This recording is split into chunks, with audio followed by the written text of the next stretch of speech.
Buenas tardes, ¿cómo vamos? Buenas tardes, ¿se me oye bien? ¿No se me oye? Sí, todo bien. ¿Se me oye bien? Sí. Bueno, tenemos ahorita a la compañera Cristina y la Alexa. Oye, esa Alexa, Alexa y la cámara. Esa Alexa, A la profe. cuánta puntualidad.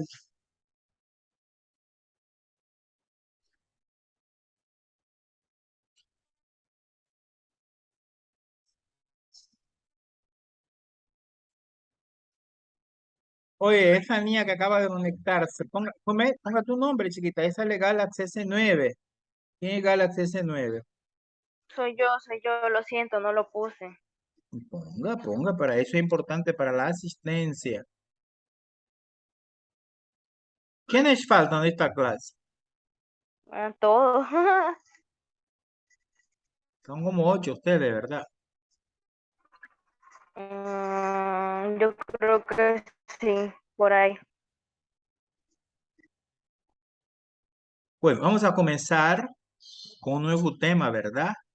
Vamos a recordar que ya miramos en bromatología lo que son los alimentos, los tipos de alimentos, las partes no nutritivas del alimento, las partes nutritivas, y después miramos la última clase, lo que son los aditivos en los alimentos, ¿verdad? Que se mezclan para mejorar la calidad. Todo eso fue evaluado en el examen, ¿verdad? Tema de los aditivos alimentarios. Ya la nota del examen está en el portal Class. Entonces, ahora vamos a comenzar un nuevo tema evaluativo para el segundo parcial. Al final le va a salir una hoja de preguntas que van a subir, ¿verdad? Vamos a comenzar con el nuevo tema que siempre enmarcado en los alimentos. Recuerden que bromatología es eso de los alimentos, ¿no? Vamos a ver ahora los alimentos, pero desde el punto de vista en sí bromatológico de la contaminación. Es muy común que los alimentos se contaminen por diferentes motivos, ya sea un contaminante biológico o no biológico, ya sea que los mismos adictivos pueden contaminar en la manipulación, en el empaquetamiento, etcétera, etcétera. Ve ahí la Alexa, Cristina y la Galaxy, ¿por qué están sin cámara? Yo puedo saber. La No, Alexa, profe, yo estoy buscando mi cuaderno, pero sí estoy escuchando. no, pero yo creo que verte la cara, ahí está la cámara para no sé dónde. Aquí la clase presencial lo he dicho varias veces. Bueno, entonces, enmarcado en eso, es que les voy a compartir aquí esa presentación. Esta presentación ya está eh, en la página En el virtual, aula. en la aula. Me imagino que ya lo miraron, ¿verdad? Vamos a estar hablando entonces en sí de la contaminación de los ambientes, de los alimentos. Como ustedes pueden observar, es bastante pues a mí me gusta hacer presentaciones muy cargadas, ¿verdad? Pero en este caso, pues el tema es muy amplio, de nunca terminar. Traté de reducir, pero ya ves que me salieron mucho, ¿verdad? Entonces vamos a ver hoy eso. Me ayuda con la lectura, en primer lugar, la Alexa. Todos vamos a leer, ¿verdad? Vamos a comenzar con la Alexa. Muchacho, disculpe, antes de continuar, yo estoy en el porche de mi casa por el madre calor que está haciendo, ¿verdad? Entonces aquí mira, ahí está mi carrito, aquí estoy en el porche de la casa. ¿Por qué le estoy enseñando esto? Esto es el post de mi casa. Mire, allá está la calle, pues. Porque estoy muy cerca de la calle. Por si de pronto escuchan ahí los chatarreros, los basureros, que los vende verdura, los vende bananos, los esquimeros, ¿oyeron? Por si acaso yo quite me muteo de pronto. Porque aquí en el Porsche, en mi calle, yo vivo en calle principal y ahí pasa de todo el tipo de cosas, pues. Y no quiero estar ahí al fondo en mi escritorio donde siempre trabajo porque está un calor de madre, pues entonces no quiero estar ahí. ¿Oyeron? Así que me entiendo si durante un momento yo quito el sonido. Ok, entonces Alexas, por favor. Contaminación de los alimentos. Se define como alimento contaminado aquel que contiene una sustancia o componente extraño al alimento, que comporta riesgo real o potencial, para la salud y el estado general del consumidor. La contaminación puede ser original del alimento en el momento de la recolección, captura o sacrificio, o producirse durante el procesado, que son los tratamientos tecnológicos y culinarios, o durante su transporte, distribución y almacenado. Hay que tener en cuenta que también son posibles y frecuentes las contaminaciones cruzadas entre diferentes alimentos. Las enfermedades transmitidas por los alimentos siguen siendo uno de los problemas de salud pública más importantes a nivel mundial. La seguridad alimentaria acapara muchos recursos humanos y económicos de la mayoría de países del mundo. Gracias, Alexa. Ya esa última parte en comento para que sepan, ¿verdad? Pero, ¿qué es lo fundamental que deben saber? Miren, voy a poner aquí, voy a realzar eso que está aquí. Vamos a poner, no sé en qué color para realzar. ¿Qué color le vamos a poner, chicos? A ver si se mira bien eso. No, ese verde está fatal. No se mira, vamos a poner otro color, pues, rojo. Ahí. Resáltelo, profe. ¿Ah? Resáltelo. Al otro, en el otro, No, ahí donde está dice bien. ABC. Ahí está bien. Óigame, mire. Dice que el alimento contaminado, ¿cuál es? Que contiene una sustancia o componente extraño. Pero además de que es extraño, produce un riesgo real para la salud y el estado general del consumidor. Es decir, la persona que va a consumir ese alimento va a tener efecto en su salud. Ahora, esa contaminación ahí dice, puede venir del mismo alimento en el momento cuando lo estamos recolectando, si por ejemplo es un vegetal, ¿verdad? Cuando se cosecha, pues. En la captura, si es pescado, por ejemplo, o lo que es pescado caza, o sacrificio cuando se mata el animal, ¿verdad? O producir durante el procesado. ¿Cuáles son procesados? Los tratamientos tecnológicos culinarios. O también durante el transporte, almacenado, etcétera, etcétera. Entonces, las causas de los alimentos pueden ser cruzadas entre los mismos alimentos. Lo importante, independientemente del tipo de, ¿cómo se llama? De contaminación, es un problema grande de salud pública. No se puede consumir un alimento contaminado. Vos cállate. Yo te voy a mandar allá, a ver, va a ir a tu jaula, cállate. No se puede consumir un alimento contaminado, ¿verdad? Ok. Fíjense lo que dice ahí. Galaxy S9. Diga. Lea, lea. Mm, Tipos de contaminación. Dentro de la contaminación podemos distinguir la contaminación biótica y la contaminación abiótica.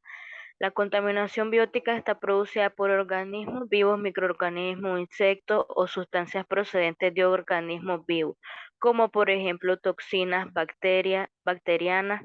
La contaminación biótica puede deberse a múltiples causas, está originalmente en el producto alimentario primario, ser el resultado de la aplicación inadecuada de tratamientos tecnológicos, producirse durante la manipulación, etc. La contaminación abiótica es la debida a sustancias generalmente de naturaleza química, como por ejemplo metales pesados, insecticidas, pesticidas, etc. La contaminación abiótica puede ser debida también a múltiples causas: contaminación ambiental, contaminación como consecuencia de algún proceso tecnológico inadecuado, interacción entre el alimento y el embalaje. Muchas gracias, señorita Galaxy S9. Bueno, entonces, esa presentación me gusta, por sí solo habla, ¿verdad? Contaminación biótica, ser vivo. Abiótica, ser no vivo.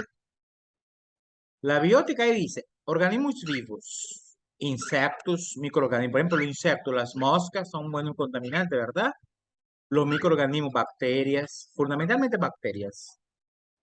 Pero también puede ser una sustancia, un químico, pero que proviene de organismos vivos, por ejemplo, las toxinas de las bacterias. ¿Ya? Ahora, eso puede ser que está en sí el alimento, o puede ser que tiene un tratamiento adecuado, puede producir eso. También su manipulación. Ahora, la biótica normalmente son químicos. Por ejemplo, insecticida en un alimento. Usted ha visto, por ejemplo, las cosechas, lechuga, digamos lechuga, tomate.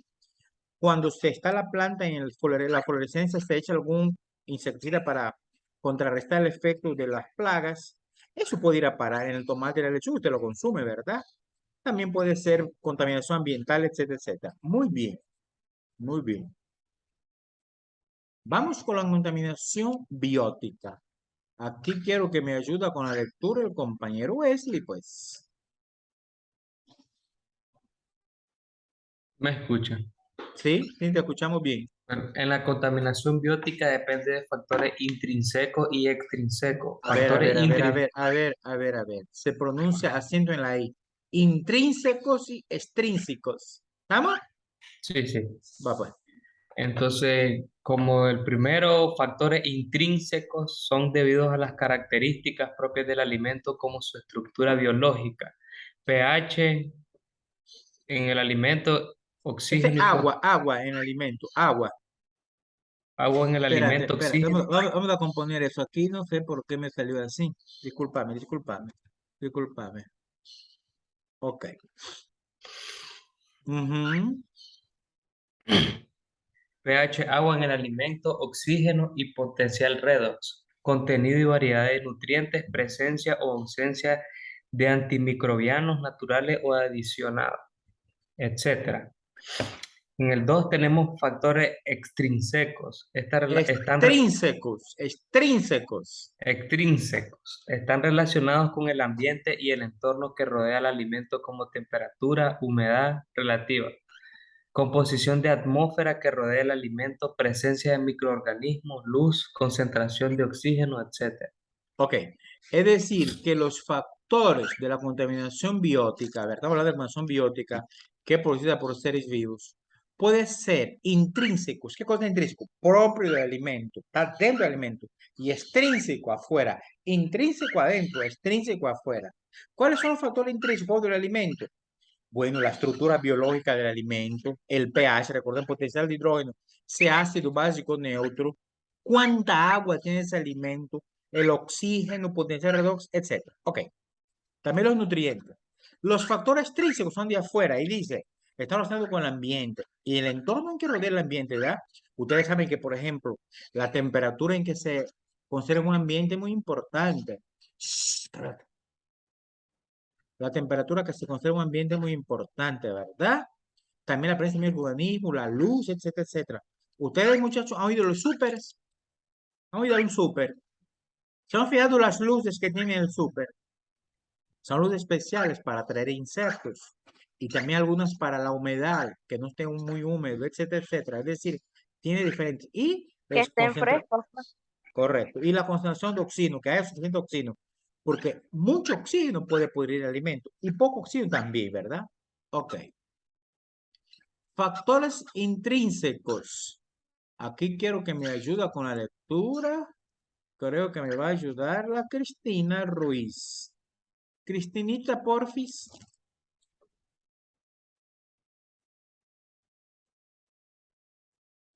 Cristina.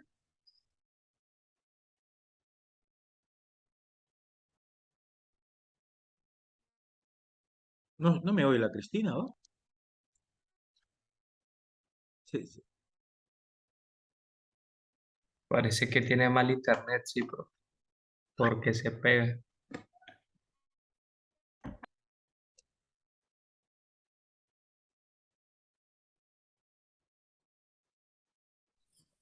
Aquí Ok. estoy, profe. Aquí estoy. Dale, pues lea. Pero no está la pantalla. ¿Y qué la hizo? No, no me sale la imagen. No te sale. No, está en negra. Aquí ya, ok, ya, ahora sí. Dice, los factores intrínsecos son las características propias del alimento y suelen ser muy importantes a la hora de determinar la alterabilidad del mismo. Estructura biológica del producto. La mayoría de los productos alimenticios no procesados tienen barreras físicas que actúan como defensa frente a la entrada y desarrollo de microorganismos, como la cáscara de los huevos, la piel de la fruta, etc. Sin embargo, hay otros alimentos que carecen de estas barreras procesados y modificados como zumo de frutas, mayonesa, etcétera. Es cierto que si bien existen a menudo estas barreras, a menudo no son totalmente efectivas y muchos microorganismos disponen de enzimas capaces de destruirlas o estrategias para superarlas. Muchas gracias, señorita Cristina. Buena lectura, ¿verdad? Al inicio costó, pero después echó para adelante, como se dice ahí. Ok. Entonces, aquí tenemos que estamos hablando de los factores intrínsecos. Ese es por sí sola esa presentación habla de cifras. Ese no hay que, ahí no hay que perder mucho tiempo. Vamos a contar porque hay muchas, digamos así, cosas que ver. Dentro de esos factores tenemos el potencial de hidrógeno pH. Obviamente, ya ustedes saben que el pH, estamos en cuarto año. ¿Qué cosa es el pH? ¿Qué me dice pH? ¿Qué cosa es el pH? ¿Mm? ¿Quién me dice qué es el pH? ¿Mm?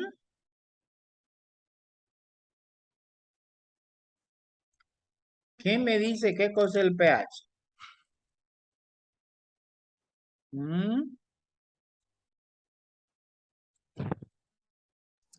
El pH, profe, no es el ácido de las cosas. Si está muy fuerte, mayor de 7 o menor de 7, débil Muchas o algo así. gracias. Muchas gracias, Cristina. Gracias, sí, ¿eh? Es decir, el pH no solo lo ácido, ¿verdad? Sino también lo contrario del ácido, que es básico.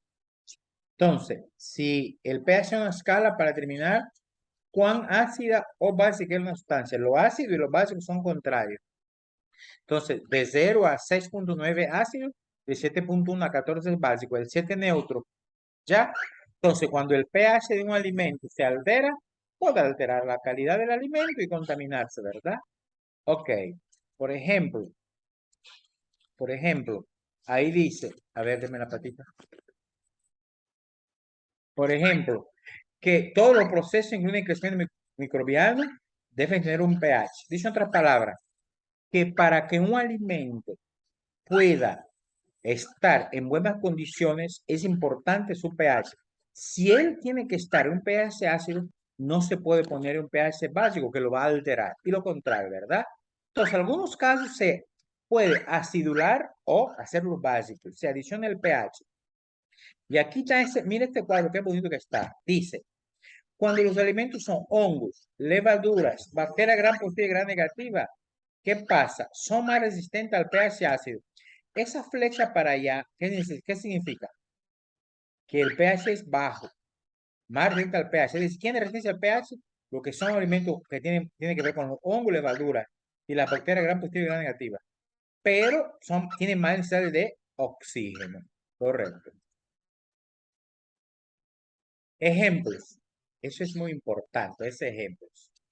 Según el pH propio del alimento, así natural, se producirá el crecimiento de un tipo u otro de microorganismo. Así, en la carne y el pescado, que un pH superior a 5, miren bien, pueden proliferar ¿qué cosa? Bacterias y hongos.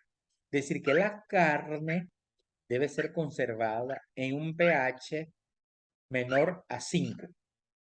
Dice aquí, con un pH inferior a 4 o 5, no prolifera Clostridium botulinum. ¿Eso qué cosa es? El Clostridium botulinum. Eso es un tipo de bacteria. Y dice, y ni la mayor parte de los géneros patógenos. Dice otra palabra, que el pH de la carne ideal es de 5 para abajo, ¿no? Si llega a 6, 7, se puede dañar, ¿no? Entonces, el pH dice no solo condiciona el crecimiento de microorganismos, sino que también afecta a tu proceso. ¿Como cuál? Pues la reacción enzimática, es obvio, las enzimas que están en su alimento.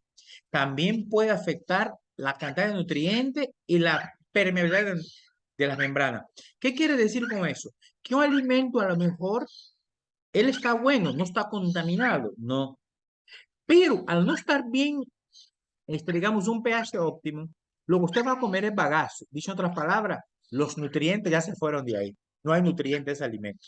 Usted está comiendo alimentos sin nutrientes. ¿Me explico, chicos? Ese es el pH, ejemplos. Ahora, otro ejemplo es el agua.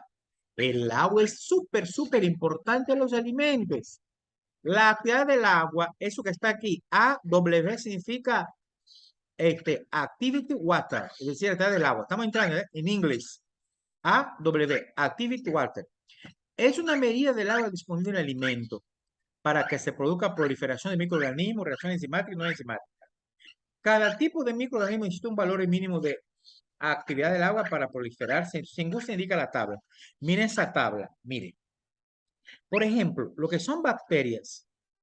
A ver, doña Elizabeth, venga a llevar este pajarito de aquí. Está mucho, está chiando ya. Ya, cállate. Ay, disculpe, muchacho. Este hombre es muy chillón. Ahí Ya, déjelo, profe. no le estorba. No. De verdad que no estorba. Era, No, era para profe. llevarlo, pero ya, cállate, pues. Ok, entonces, ahí de cuál es muerto, ahí déjelo. Ah, pues, vaya, pues. Mire. Ah, bueno, gracias, gracias. Bueno, ya lo llevaron allá. Ese pajarito es carito. Allá va al fondo. Bueno, entonces, miremos aquí el cuadro. Las bacterias, gran negativa, gran positiva, los halófilos, las salmonelas, los estafilococos, necesitan de una actividad del agua del 98 al 93%. ¿Qué significa esto? Necesita mucha agua. ¿En qué alimento lo podemos encontrar? La carne, ¿verdad? Los pescados, la verdura, leche, pan y el embutido. Es decir, estos alimentos pueden estar proliferados por esos microorganismos que se van a decomponer cuando hay mucha agua. ¿Me entienden? Después tenemos un poquito menos acuosos, los mohos, la levadura y los estafilococos, que están en leche condensada y la carne desecada. La carne seca, pues, dicen la carne del bao. 85% a 60% tenemos la levadura de hongos y bacterias patógenas. Estamos los cereales, frutos secos y harina. Ahí, claro, se necesita menos, ¿verdad? Y menos del 60% que no se multiplican con microorganismos, pero pueden seguir siendo viables. Estamos hablando de reposterías, pasta, leche en polvo, huevo en polvo, etcétera, etcétera. Ok. La presencia del oxígeno. Chicos, un alimento debe tener oxígeno. ¿Por qué? Bueno, por lo que está ahí. ¿Qué dice Alexa? ¿Qué dice Alexa?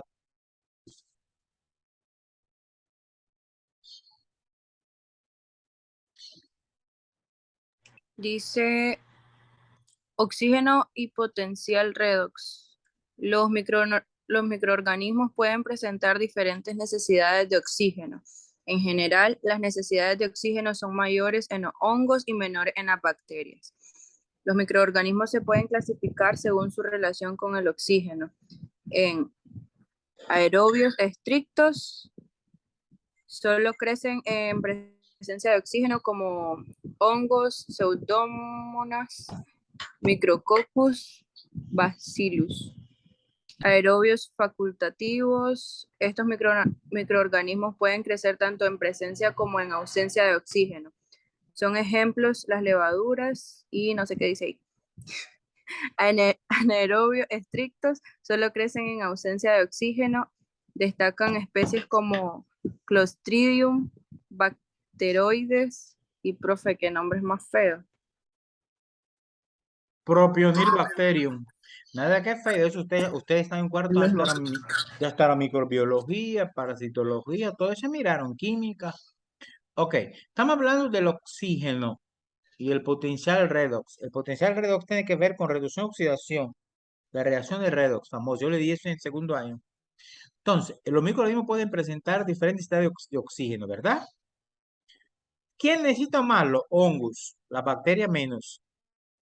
Entonces, según la relación con el oxígeno, tenemos aerobio estricto. ¿Qué es aerobio? Aerobio es que necesita oxígeno.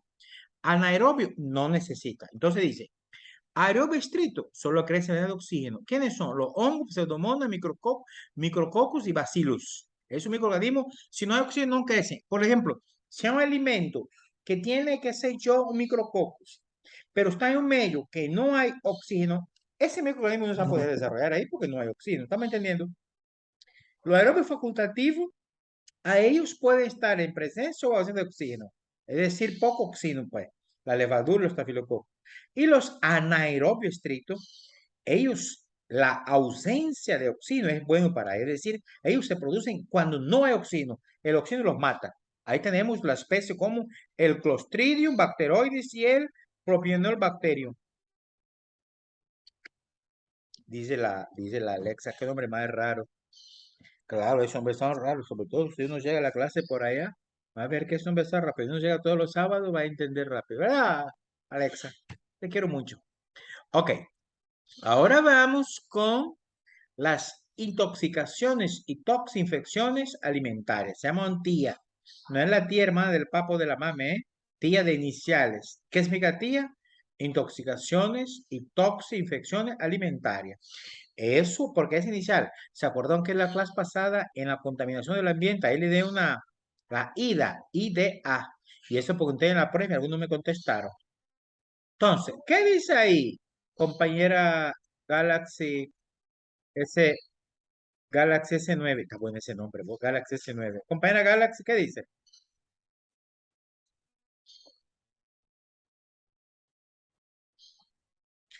Poner el micrófono, no se te escucha nada. Micrófono.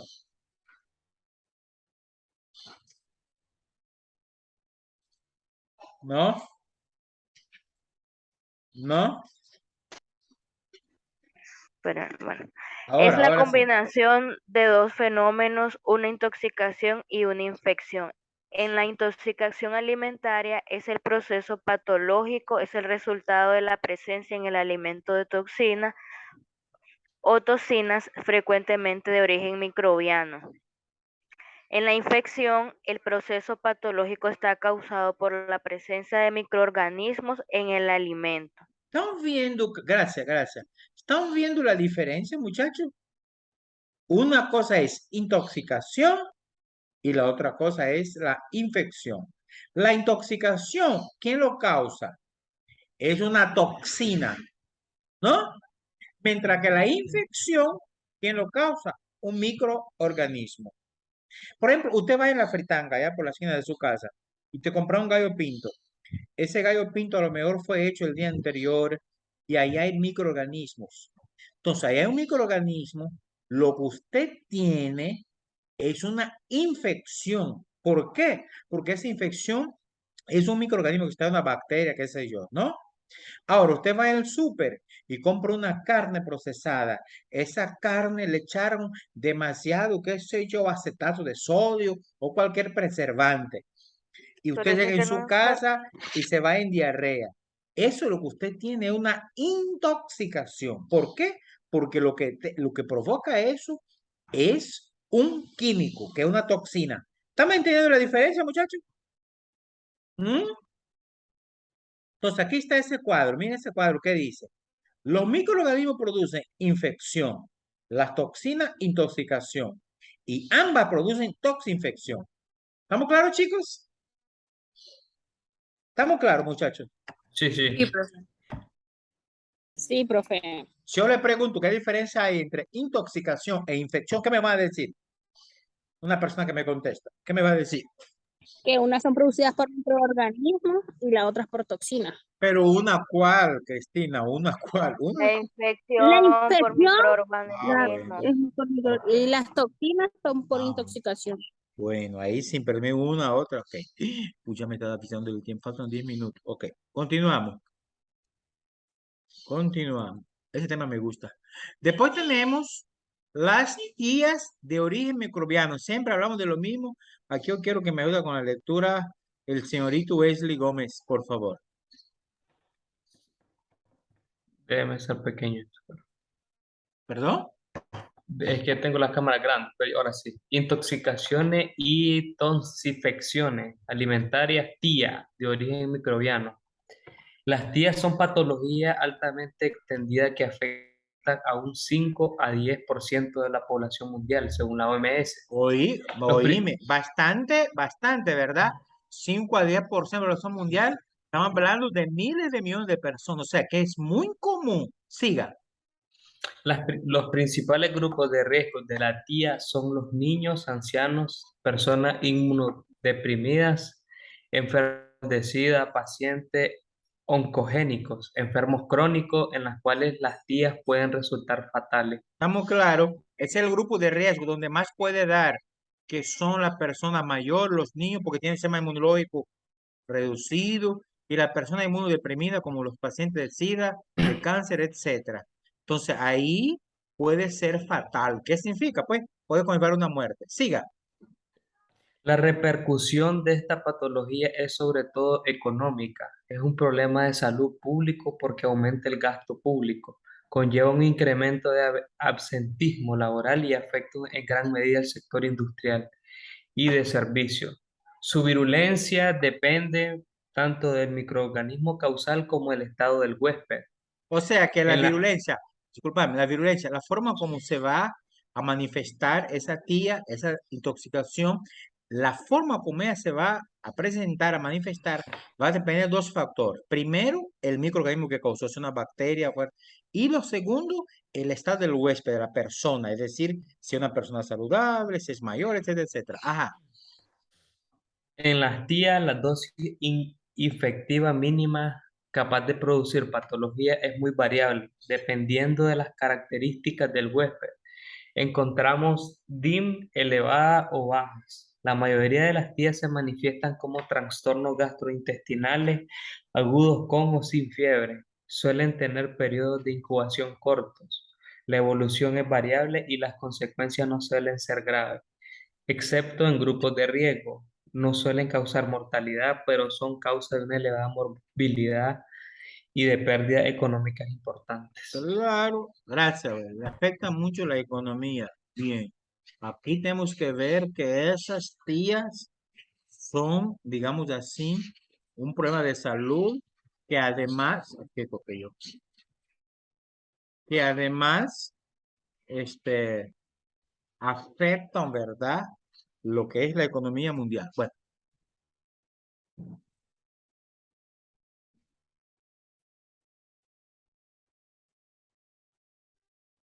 Cristina, Intoxicación y toxinfecciones alimentarias tías de origen microbiano. Algunas tías presentan trastornos crónicos asociados como artritis reumatoide y reactiva, enfermedad inflamatoria intestinal y síndrome de hemolítica urémica que afecta al riñón. La prevención de las tías es uno de los puntos claves del control de calidad de los diferentes procesos de la cadena alimentaria. Especialmente importante el análisis de peligro y puntos críticos de control. Entre paréntesis, APPCC, que pretende evitar cualquier tipo de contaminación durante los diferentes procesos, tanto biótica como abiótica. Y el APC tiene una doble finalidad: por una parte limitar la contaminación y por otra limitar la colonización. Limitar la contaminación ok, utilizando hasta materiales. ahí. Gracias. Ok, entonces aquí estamos hablando que tenemos que ver como asociado a otra enfermedad, artritis, enfermedad inflamatoria, intestinal, etcétera, etcétera. Y es especialmente importante los puntos críticos de control. Esos puntos críticos de control tienen por final dos cosas. Dice, limitar la contaminación. ¿Eso qué es? Utilizar materias primas de buena calidad, en primer lugar, y los procesos para evitar contaminaciones. Y lo segundo, limitar la colonización. ¿Qué cosa es limitar la colonización? Ay señor, va a ser la otra. ¿Qué cosa es limitar la colonización? Pues evitar que los microorganismos se reproduzcan. Entonces, para eso está una cadena de frío, atmósfera adecuada y sustancia inhibidora. Es decir, en otra palabra, evitar que se formen colonias de microorganismos. Ok. Entonces, las principales intoxicaciones alimentarias, dicen, son la intoxicación histamínica, la por Clostridium botulinum y la intoxicación por Staphylococcus aureus. Y las toxinfecciones alimentarias, cabe destacar las que son por salmonella, enteriditis, Escherichia coli y Listeria monocitogenes. Vamos a ver algunas de ellas. Mire, la intoxicación histamínica es causada por la acumulación de la histamina en los alimentos. Sobre todo, ¿cuáles, chicos? Pescado, atún, la caballa, que es un tipo de pescado, arenque, sardina, porque todos son pescados. Y también los quesos, embutidos, vino, etc. Esa intoxicación por una patología similar a una reacción alérgica, por eso es histamínica, ¿verdad? Recuerden que lo antihistamínico, alérgico. Alteraciones cutáneas, mire, es decir, la piel, ¿verdad? Edema facial se inicia la piel, dolor de cabeza, problemas gastrointestinales, circulatorios y alteraciones neurológicas. La histamina se forma a partir de un aminoácido precursor, es la histidina. Recuerda un aminoácido, Tavares se le dio en bioquímica. La histidina se transforma en histamina por descarboxilación. ¿Qué descarboxilación? Pierde el grupo carboxílico. Y es una sustancia fisiológica presente en todos los microorganismos animales. ¿Correcto? Si los niveles de histamina aumentan en los alimentos, puede producirse intoxicación histamínica. Para el pescado es una normativa que limita las cantidades de histamina a 100, de 100 a 200 miligramos de histamina por kilogramo de pescado. ¿Estamos entendiendo? Es decir, de 100 a 200 ppm. ¿Qué cosa es ppm? Partes por millón. Partes por millón. Entonces, aquí estamos hablando de la contaminación en el caso de pescado, que es muy común, ¿verdad? Ok. Entonces, esa es la histamina, que es una sustancia, ustedes saben, ¿verdad? Que está muy, tiene que ver con los aminoácidos y en sí la histamina, la histamina, ¿qué cosa es? ¿Cómo la podemos determinar qué es? No es un aminoácido, viene de un aminoácido, ¿verdad?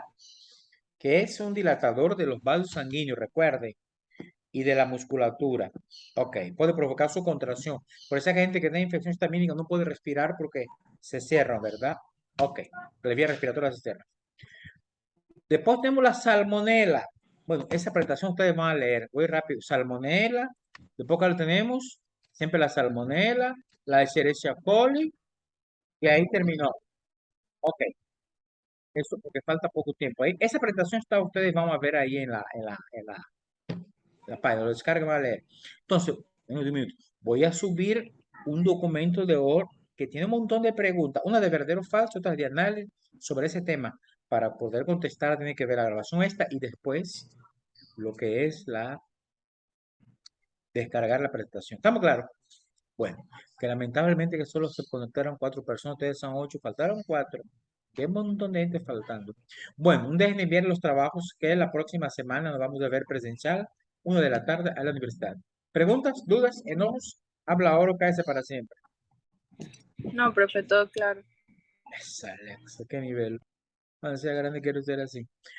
Bueno, Cristina, ¿qué es tu amiga, la No, cristiana? profe, todo bien.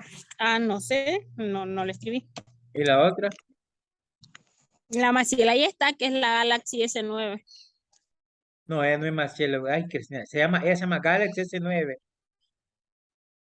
Bueno, entonces nos seguimos viendo y gracias por conectarse. Nos vemos el próximo sábado a la 1 de la tarde. Lleguen todos. ¿Oye, Alexa? Vaya, Bueno, pues. profe, Se adiós. cuida. profe, nos vemos. Bye. Dale, profe. Bye.